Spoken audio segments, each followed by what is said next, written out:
Welcome friends, আমি পলাশ। আমি আবার চলে এসেছি আপনাদের মাঝে, আপনাদের সবার প্রিয় চ্যানেল পিএম গ্রিন ওয়ার্ল্ডে।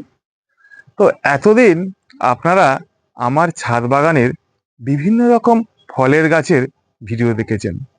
তো তার মধ্যে ছিল বেসিক্যালি সাইট্রাস, বিভিন্ন ধরনের সাইট্রাস, আম, পেয়ারা, জাম ইত্যাদি। তো এবার কিন্তু একটি অন্য ধরনের ফলের গাছের ভিডিও নিয়ে আপনাদের সামনে হাজির হয়েছি। তো ভিডিওটি শুরু করার আগে আপনাদের একটি রিকোয়েস্ট করে রাখি, যারা যারা এখনো পর্যন্ত আমার চ্যানেলটিকে সাবস্ক্রাইব করে উঠতে পারেননি, কাইন্ডলি তারা আমার চ্যানেলটিকে সাবস্ক্রাইব করে দিয়ে পাশে থাকবেন এবং নোটিফিকেশনের বেল আইকনটি অল করে দেবেন, যাতে আমিও কিছুটা ইমপ্রেস হই এবং আপনাদের কাছে আমার সমস্ত নতুন নতুন রিলিজ করা ভিডিওগুলি সবার আগে পৌঁছে যায়। তো বন্ধুরা, তার সাথে কি করবেন, যে অবশ্যই আমার যে ভিডিওগুলি আপনাদের ভালো লাগবে লাইক করে দেবেন, বন্ধুদেরকে অজস্র পরিমাণে শেয়ার করবেন এবং প্রয়োজনে আমাকে কমেন্ট করবেন সেই ভিডিও সম্বন্ধে বা সেই গাছের পরিচর্যা বা অন্য কিছু সম্বন্ধে। তো আজকে যে গাছটি নিয়ে চলে এসেছি সেটি হলো এই যে এটি। এটি কি না, এটি হলো ব্রাজিলের একটি পেয়ারা। এর নাম স্ট্রবেরি পেয়ারা। এটি কিন্তু আপনারা দেখেছেন আগে এবং অনেকেই হয়তো চাষ করেছেন। তো এই পেয়ারাটি আপনারা শখের বশে ছাদ বাগানে কিন্তু চাষ করতে পারেন। অন্যান্য ফলের মতো এটি কিন্তু নয়। এটি বেসিক্যালি শখের জিনিস। এটা আমার মনে হয় কমার্শিয়ালি চাষ করা যাবে না, বা কমার্শিয়ালি এখনো পর্যন্ত সেইভাবে কেউ চাষ করেন না। এই যে স্ট্রবেরি পেয়ারা, এটি কিন্তু বেসিক্যালি চার রকম হয়ে থাকে। এর অরিজিন হলো ব্রাজিল। চার রকমের কালার হয়ে থাকে। তো এই কালারটি কি, রেড কালার। এই রেড কালারটি বেশি প্রচলিত। আরেকটি থাকে ইয়েলো কালার। আরও দুটি কালার রয়েছে, যে কালার দুটো আমি এখনো পর্যন্ত খাই না সেই কালারের স্ট্রবেরি পেয়ারা। এই রেড কালার আর ইয়েলো কালারের স্ট্রবেরি পেয়ারা আমি কিন্তু ইতিমধ্যেই টেস্ট করেছি এবং আমার দুটোই কিন্তু ভালো লেগেছে। এর কিন্তু বেশ ভালো একটা স্মেল আছে এবং টেস্ট আছে। এটা টক মিষ্টি ফ্লেভারের একটি পেয়ারা। সাইজ দেখতে পাচ্ছেন, ভালো করে দেখে নিন গাছটা কত অজস্র পরিমাণে এই গাছে আমার ফল এসেছে। দেখুন, দেখুন এখানে পেকে গেছে, দেখতে পাচ্ছেন কি সুন্দর লাগছে দেখতে, ছোট্ট ছোট্ট সাইজের। এখানে দেখুন, এখানে দেখুন, দেখতে পাচ্ছেন এগুলো কাঁচা, এগুলো এখনো পাকে না, পাকবে। দেখতে পাচ্ছেন, এই দেখুন এখানে থোকাটা পুরো পেকে এসেছে, পুরো পেকে এসেছে। এখানে দেখুন, এখানে দেখুন, গাছ ভরে কিন্তু ফল এসেছে।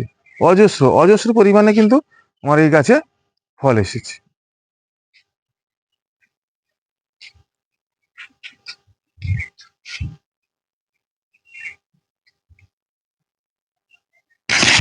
এবার দেখুন, এবার বলি যে এই গাছের প্রতিস্থাপন এবং পরিচর্যা সম্বন্ধে। গাছটি কিন্তু আপনারা দেখলেন, এই গাছটির হাইট কিন্তু খুব বেশি নয়, 4 ফুট, 4.5 ফুটের মতো হবে। এটি পিলারের ওপরে আছে বলেই এটি কিন্তু বড় লাগছে, কিন্তু 4 থেকে 4.5 ফুটের হাইট। এর হাইট কিন্তু বেশি হয় না এবং অর্থাৎ দ্রুত বাড়ে না। একটি ঝোপালো টাইপের হয়ে থাকে, যেটি ছাদ বাগানের পক্ষে খুবই আদর্শ একটি ফলের গাছ। তো এটি আমি 1 বছর 4 মাস হবে এইরকম আগে আমি কিন্তু গাছটি এনে প্রতিস্থাপন করেছিলাম এবং ডাইরেক্ট এই 12 ইঞ্চি গ্রো ব্যাগে। তো আপনারা এটি ছোট টবে বা ছোট গ্রো ব্যাগে কিন্তু আপনারা প্রতিস্থাপন করতে পারেন, তারপরে সেটি বড় হওয়ার সঙ্গে সঙ্গে পট চেঞ্জ করতে পারেন। এর পরিচর্যা বিশেষ কিন্তু লাগে না। এর পরিচর্যা পরিচর্যা করার আগে বলি যে এটি প্রতিস্থাপন করবেন আপনারা ওয়েল ড্রেনেজ সয়েলে, যাতে জল কোনো মতেই বা কোনোভাবেই টবের মধ্যে যেন না বসে। তো এবার বলি পরিচর্যা। পরিচর্যা এর সামান্য পরিচর্যা, বিশেষ কোনো পরিচর্যা নেই এতে। মাঝে মাঝে অন্যান্য গাছে যখন আমি খোল পচা জল দিই, সেই খোল পচা জলটা দিয়ে থাকি এবং তাতেই কিন্তু আমার এই গাছটি এইরকম আকার ধারণ করেছে। তো এটি বছরে 2বার ফল দিয়ে থাকে। যখন ফল দেয় তখন কিন্তু এইভাবে অজস্র অজস্র পরিমাণে ফল হয়। প্রথম বছর আপনারা কিন্তু অল্প ফল পাবেন, তারপর থেকে গাছ যত ম্যাচিওর হবে তত কিন্তু ফুলে ফলে ভরে যাবে। তো পার্সোনালি কিন্তু আমার এই ফলটি বেশ ভালো লেগেছে। আপনাদের কতটা ভালো লাগবে সেটা আমি কিন্তু বলতে পারছি না, সম্পূর্ণ আপনাদের ব্যক্তিগত ব্যাপার। তো আমি বলছি এই পেয়ারাটি অন্যান্য ফল গাছের সঙ্গে আপনারা কিন্তু করতে পারেন, তাহলে কিন্তু দেখবেন অন্যান্য ফলের যে টেস্ট নিচ্ছেন, সচরাচর যেভাবে টেস্ট নিয়ে থাকেন, যেমন আমের, লেবুর, এগুলো তো সবাই টেস্ট নিয়ে থাকেন, কিন্তু এর টেস্ট কিন্তু সম্পূর্ণ আলাদা, একটা অদ্ভুত টেস্ট, যে টেস্টটি আপনারা মুখে দিলে কিন্তু ভুলতে পারবেন না।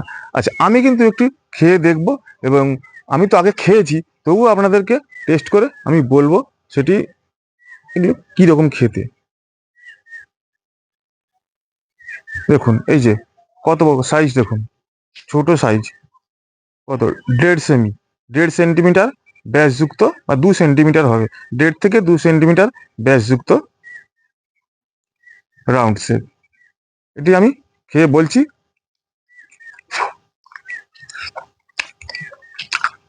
দারুণ টেস্ট, কিন্তু খুব মিষ্টিও না আর টকও না, টক মিষ্টি ফ্লেভারে, টক মিষ্টি স্বাদের, এবং ফ্লেভারটা সম্পূর্ণ আলাদা। কিসের ফ্লেভার আমি ঠিক আপনাদেরকে